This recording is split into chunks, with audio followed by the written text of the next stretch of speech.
How to enable Shake to Undo on iPhone.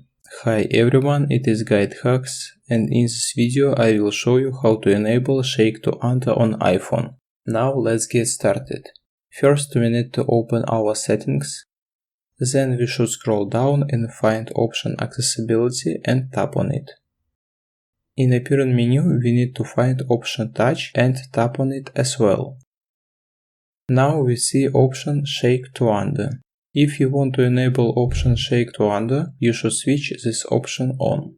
When this function is on, you can go to your main screen and open, for example, Notes and type something. And then just shake your phone.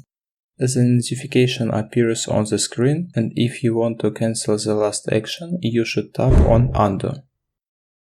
And that's all. It was how to enable Shake to Undo on iPhone. Thanks for watching. If you found this video helpful, we would appreciate if you subscribe to our GuideHacks channel.